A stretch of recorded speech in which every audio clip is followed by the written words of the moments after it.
Hi everyone and Merry Christmas. Welcome to Conversations with Cullighan. I'm Cullighan. Many families around Papua New Guinea at this time are all gearing up for the festive period, to be sitting with friends and family, having laughter, joy and reflecting on the year that's been. Unfortunately, the same can't be said for 300 plus families from Telikom Limited. These 300 were part of those that were shown the door during the retrenchment exercise that Telecom conducted starting on the 26th of September this year. Now, CEO for Telecom, Amos Tepi, did say that prior notices or warning had been given about the impending restructure, organizational restructure, as far back as 2022, with the most recent town hall conducted earlier this year on the 12th of September. Mr. Tepi said the exercise was intended to capture those of retirement age and those performing duplicate roles, as well as roles that had been made redundant through the introduction of technology and even those that were non-performing. Now, in saying so, the employees were let go in 3 batches so far. Firstly, on the 26th of September, the first batch went, followed by the second batch on the 2nd of October, and then by the third batch on the 5th of November. For myself, I fortunately managed to catch up with the second batch on the 9th of October, 7 days after the second batch had received their notifications via their emails and actual physical delivery of letters. And this is what they had to say. I am under the retirement group. Not many of us, around 16 of us. We are ages from 55 to 60, and we are not against retrenchment or retirement. We accept it because it's our time to go, and we want our full payout. The retrenchment, I feel for them because they are still young. They have not fully served Telecom in their prime. They're serving Telecom in their prime time, but they have not accomplished their term yet. I'd like to know what criteria did they use to dismiss us? Was it performance? Was it punctuality? Or is it that we didn't deliver? So my question is that, because I know myself that I've done very well. I've worked up to my expectations. It's not on, I don't only speak for myself, but the rest of my colleagues here. I know most of them because they watch me grow up. Everyone that spoke, who are elders to me, they watch me literally grow up in that company. So for them, the older age, I understand. They'd like to go retrenchment, so that they've taken up that opportunity, and knowingly that they will be paid everything that they've earned all these years come now. Actually, some of them built Telecom up. There's 2 particular ladies that I know that pulled wires through Telecom, and one of them is sitting here with us. Was any justice for her when they retrenched her in that way? What have they done to appreciate her for everything that she's done? I started on the 7th of February 1986. So it's 39 years. I've clocked in 39 years this year. From what happened, we were supposed to have given a notice period. For my case, more than 4 years of service. We're supposed to have been given 4 weeks notice. Notice in black and white. We just heard of a verbal information disseminated to us by the CEO, Amos Tepi, on the 12th of September, actually expressing the retirement only. And that's all we knew. That's all I knew. So that's when CEO mentioned that on the 12th of September, he said that they're going to be carrying out the exercise soon. But as I mentioned, it was at the age of 60 and above. But after 2 weeks, that was we all, I think, for the first batch, it was a sudden notice and it's a shock to us for us to receive that letter. So they said that they didn't say that you will be in that very, exercise, a part of the team. They're supposed to give us prior notice, counseling, advising us what to do, and then they're getting our retrenchment payments. So I'm not really sure if some been what advised, but as far as I know, I think all of us have been just caught in all of a sudden. So all were shocked. So the notice were all given, like, for my retrenchment, and then that doesn't make sense out of me as a young man full of energy who still just trying to join into the employment force now. That wasn't like went well with me. First of all, I am the sole breadwinner for my little family. I'm my family's firstborn. My mom is a single mom, so you could just imagine the ripple effect that went on when I gave the call to everyone. Like, by the time I got home, everybody was already there, just trying to hear, like, maybe there's a mistake somewhere. Go find some. There should be a mistake. This cannot be so. You just stop it. And I said, there's really nothing else I can say, because I didn't get any like proper advice from HR where you'll be advised further on this or anything. There was none like that. I just said, that's just it. I am no longer employed with Telecom. And I just, I tried my best to put it mentally in me that I should just laugh it off so that it doesn't affect me. But my family will tell you I really had a meltdown. I had a panic attack. I just went shivering at home in the night. And because I have babies, I have 4 kids. So while I was shivering, I had my baby like next to me crying. I had to remind myself that I cannot let this take over, because I have babies. I have people who are looking up to me. So I slept it off. And the next day I just woke up and I said, look, I'm just going to wait and see what happens. Hopefully Telecom will compensate me for this and I'll actually have something for them. So that's how I put it up in my mind, and I'm here now. I have more than 50,000 outstanding loans that needs to be settled. And I've checked with the loan companies. They told me that I informed them that how would you be able to put my loan on hold or stop, so that my NASFund savings can accommodate the loans.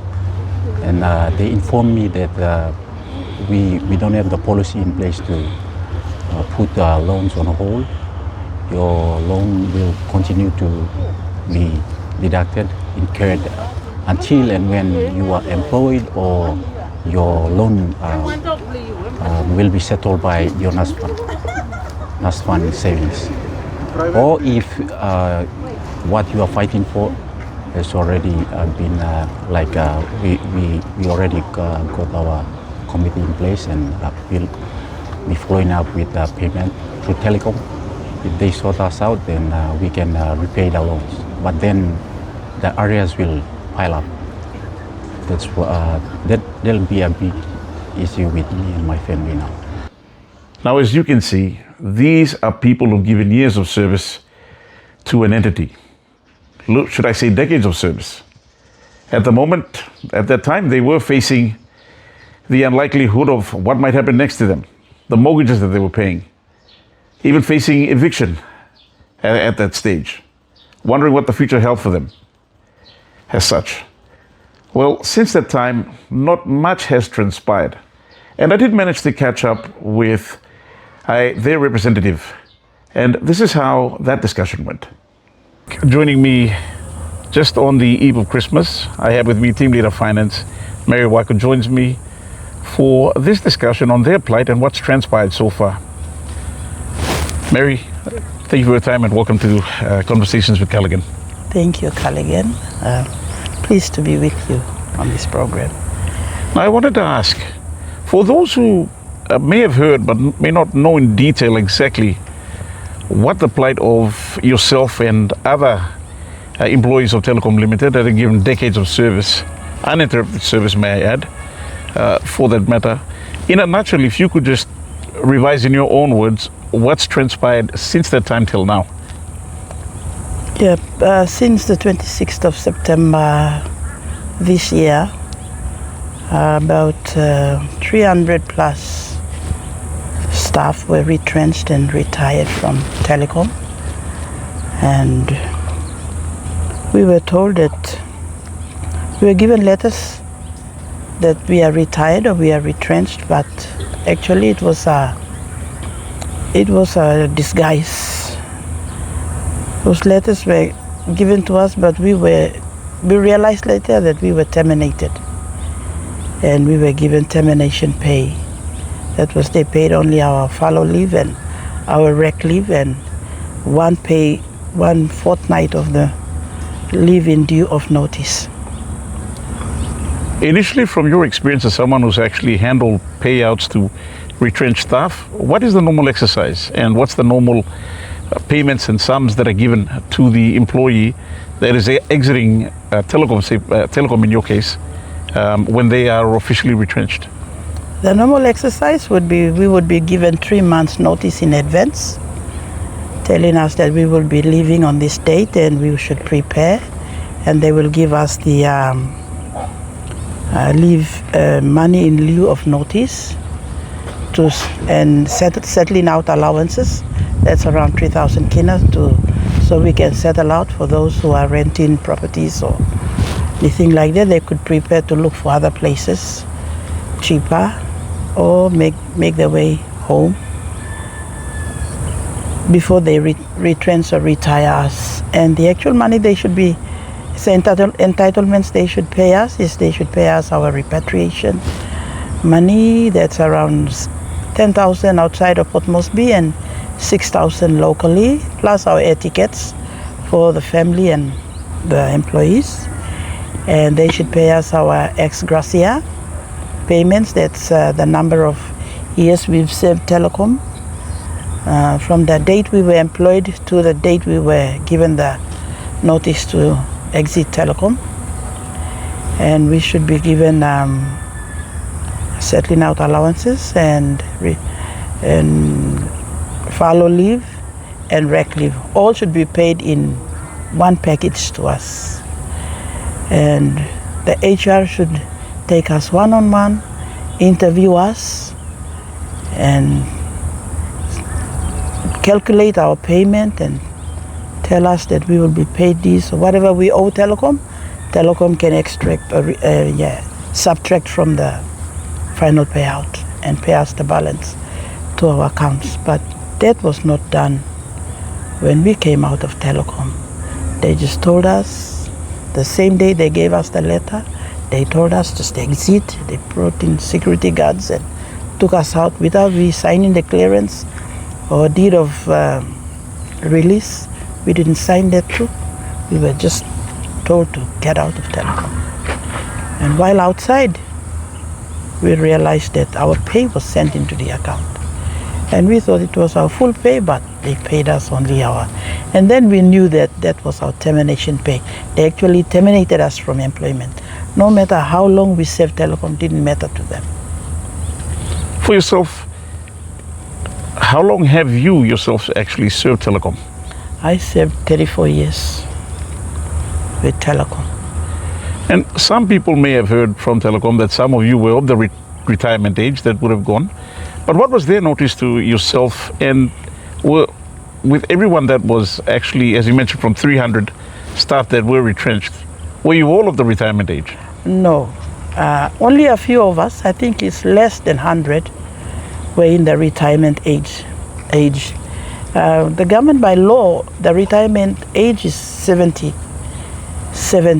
But on the 12th of September, the CEO, Telecom CEO Amos Tepi, announced when we had our independence celebration within the indoors of Telecom Romana, he announced that he's got 13 million ready for only 100 staff who are at the retirement age. And he will pay us and we will go. So we were happy that, the money was ready, 13 million came and we were leaving and we were looking forward to our payout and we would go. But that date, 26th of September came. It was everybody, those in the retirement age, plus those not in the retirement age. People were handpicked, just handpicked, out of their own thoughts. They were not given any warning, anything. They were just handpicked to go. And letters were already written and kept for the date. And when the date came, they said, these people are going, and they just saved the letters. So we just took the letters, and some of us got a shock. I mean, those young people who were retrenched, they got a shock because CEO already announced that only the retirement age will go, not the young people. And they got a shock. Some of them are very young families. They worked for 10 years, 5 years, 6 years with Telecom. They just graduated from the university and started a career with Telecom, and now they are on the street now with no job. They're kicked out of their rental properties. They're living in settlements. Some actually are living in places where there's no power, there's no water. They have children going to school. They have school fee loans that they had to, manage to pay, but now they're out of job. How will they pay the loans? They're living a life of nightmare. This is just uncalled for. And I feel for those young people. For me, we are in the retirement age, we are okay. We want to go. We want to leave Telecom. But those who were taken by surprise, I feel for them. So from what you've stated, payments such as the repatriation monies that usually come with assisting along with the affairs, that wasn't paid. That wasn't paid. If they had paid them, they would not be in Port Moresby. They would have gone home.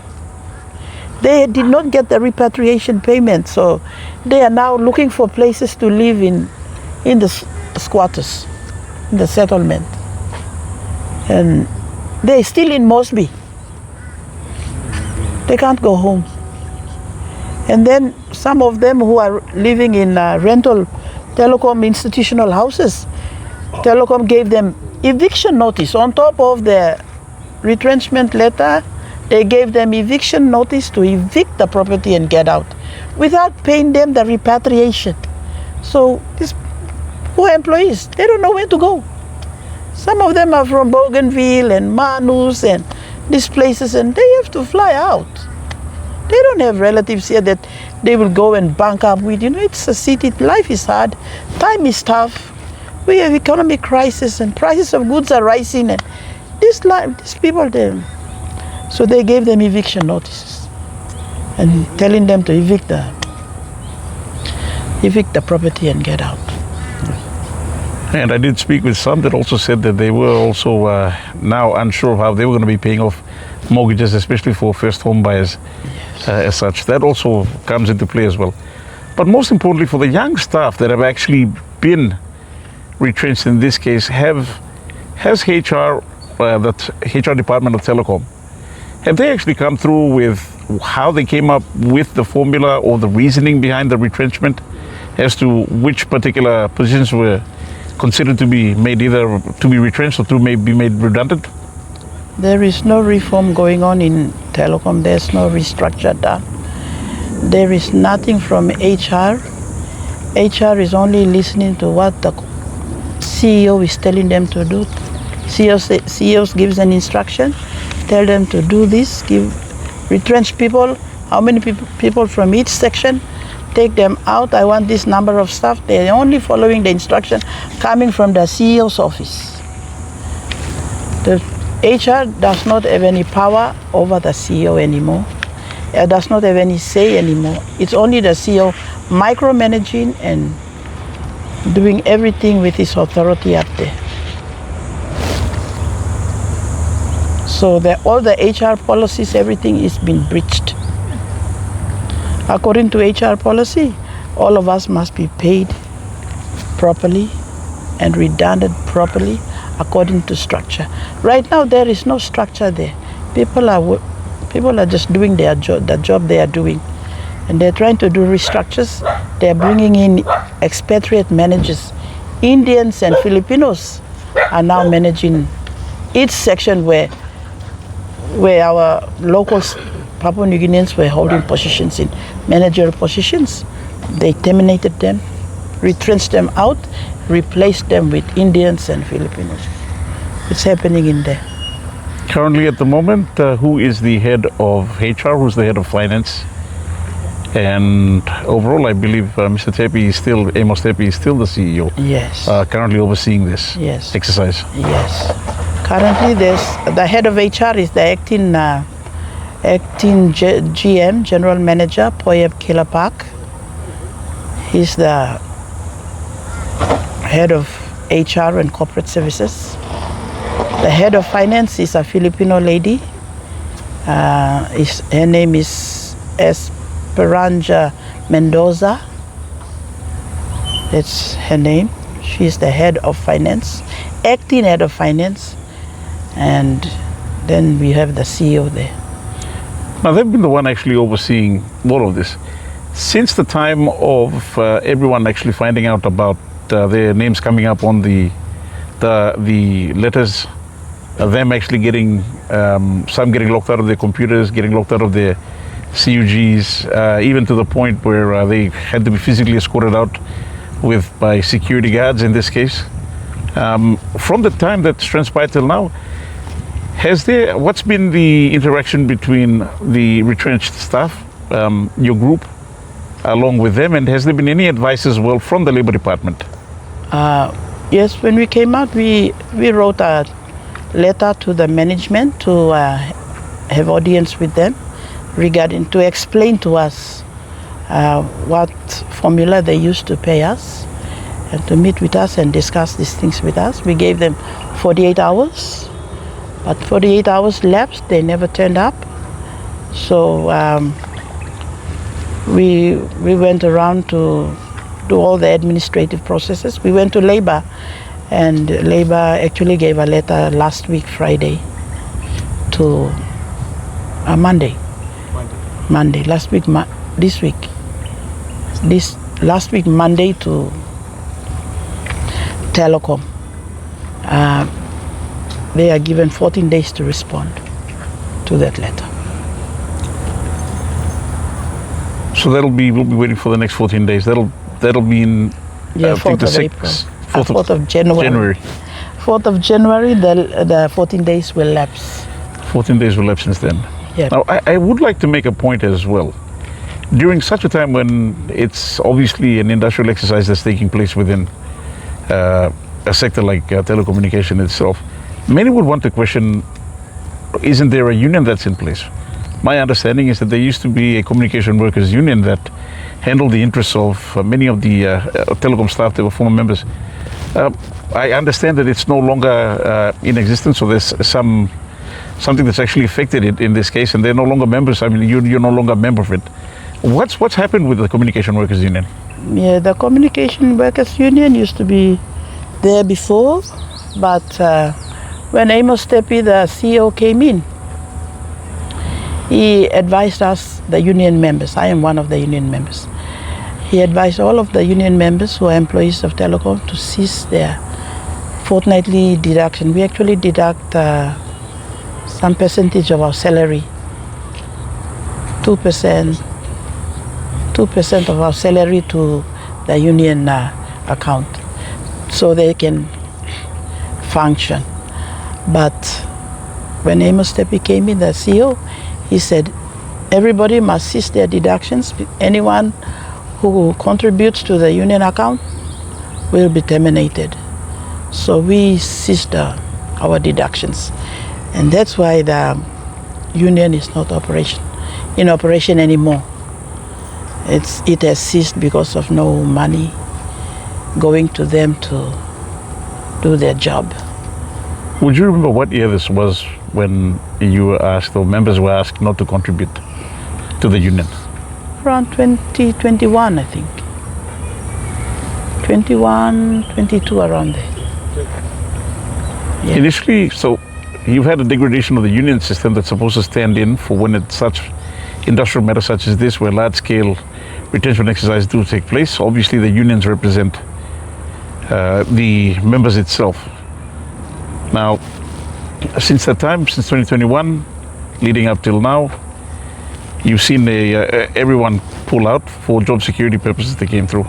Was there any backlash from union members within Telecom that questioned the reason to cease deductions? They tried. They tried, but they were thrown in jail. Really? Yeah. If you don't mind me, please indulge me. How did tell me that story? They threw them all in jail. Took them to Bomana, and they were there for how many? 1 week, I think. 1 week? Yeah, in jail. Do you remember the names of the union members? I can't remember. Now, from an operational standpoint, in this case, when you get rid of 300 able-bodied working Papua New Guineans, in this case, what are the implications for a major SOE like Telikom Limited? What are the implications, especially when it comes to its operations, when you have this much technical know-how leading at this time? And have they enough trained, experienced persons to actually replace those positions? Telecom is a technical company. It's led by engineers, and a lot of engineers have been retrenched. Technicians have been retrenched and terminated and retired. So in there right now, I don't think there is enough manpower to uphold the workforce.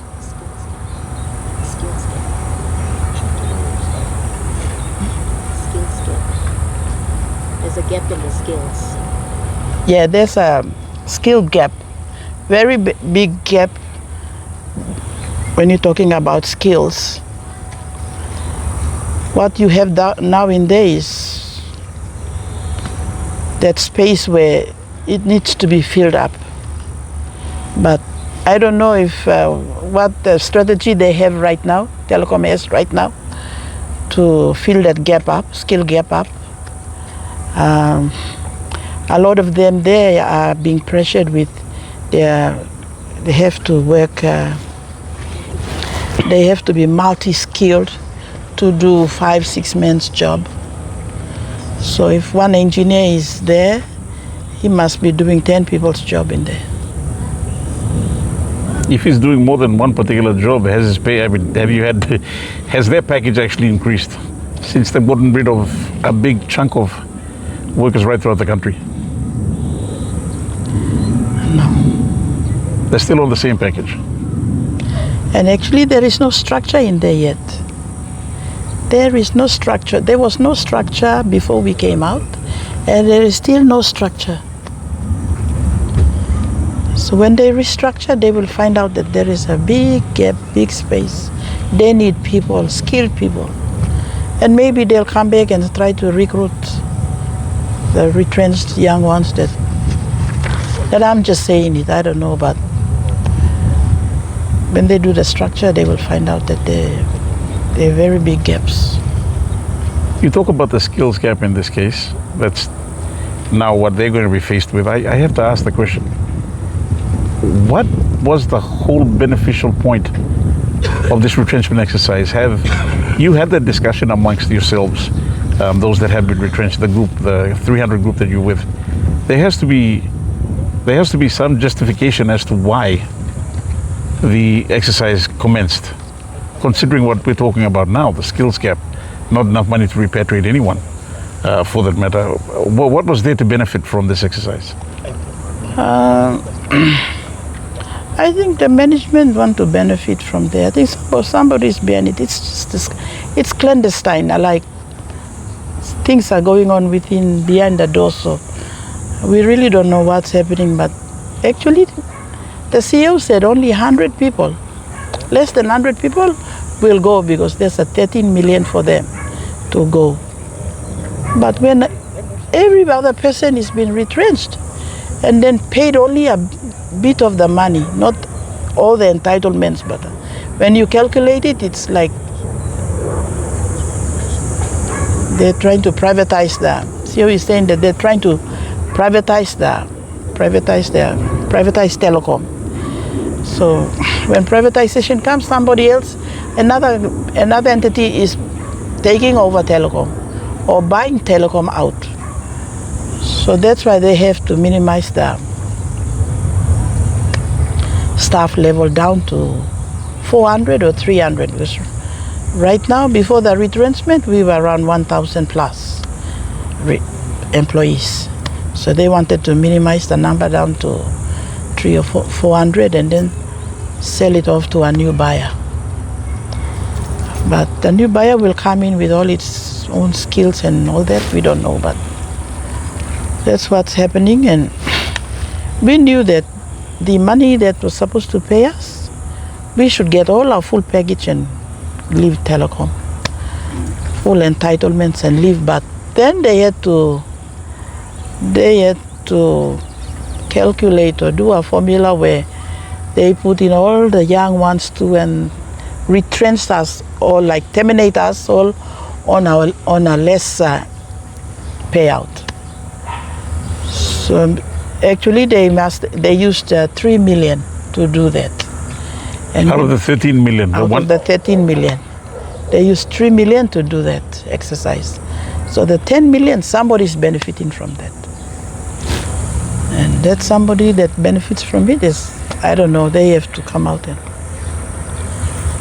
Since the time you've presented that signed letter amongst everyone, the petition to Telecom to come out clear with with the whole reason behind the retrenchment exercise, what's been their response? And before you actually went across to Labour? They never came out. They never met? We never met. They didn't want to talk to us. They shut our doors. They told the securities to push us out. They told us not to come close to the door there. And now they put the security right at the gate there. So any of us ex-Telecom staff, we want to go into Telecom, the security will tell us that, no, you stand aside here. What do you want? You want to see anybody, we'll tell them to come out. Or we'll do it for you. You give us the paper, we go and give it to them. You just stand out there. And we are standing at the gate now looking. We are also not allowed to use the ATM machines. Even the ATM at the ground floor near the car park? Yeah.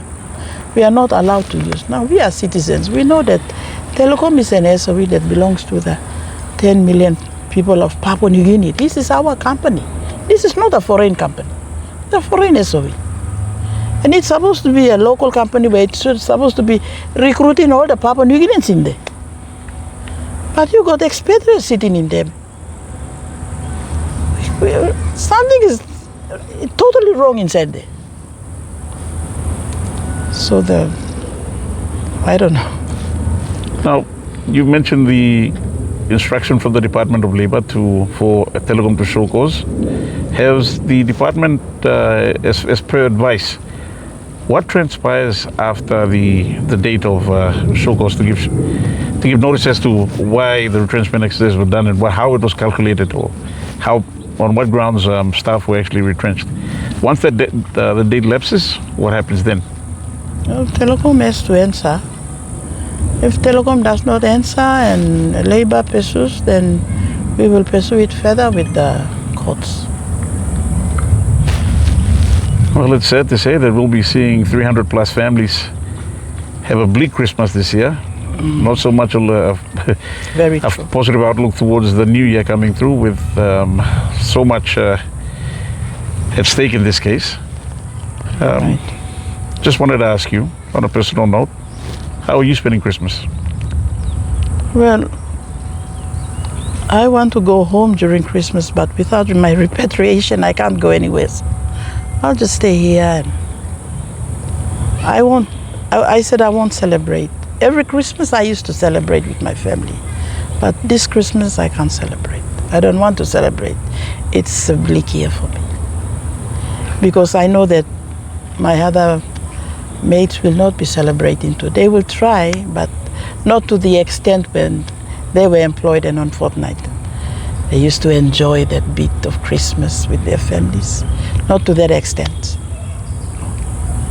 So it's a sad Christmas for all of us, the ex-Telecom employees. If you had a message for the SOE Minister, or even our good Prime Minister, Honourable James Marape, on transpired here and how yourselves and other professionals who've given their life to Telecom and how you've been treated, what would you say to them? I want to say to the Prime Minister that, your slogan of 1 million jobs for young Papua New Guineans, you're creating 1 million jobs for them. Now you have 300 plus employees of Telecom out on the street who are fresh graduates from the universities, who have their degrees, their masters. They're on the streets now, suffering without jobs. So what will the Prime Minister give them for Christmas as a Christmas present to these employees? And to Minister for SOE, I'm asking him to look into this situation. The 300 plus staff are now asking for their payout. And how he will do it from his office, he has to do it. And we get our entitlements. Because we do not know where the 10 million is. We were paid 3 million out of the 13 million. And where the 10 million is, we don't know. That is our entitlement and we want it because that was the submission made to NEC. NEC released the money to pay us. And we want that to be paid to us. And also I want to mention that as we were going around, I think the SOE minister and the Prime Minister, they are not AIs. They have feelings, they have emotions, they have families. They can't be enjoying all the perks and privileges, enjoying all the benefits of us taxpayers, and we taxpayers are out there now suffering. All our years working, we've been paying taxes. And now we are stranded. So they have to, if they have feelings, if they have emotions, if they have a soul and they can see us and they can feel our suffering, I'm calling on them to look into our case. Mary Rock, I'd like to thank you so much for your time on Conversations with Cullighan.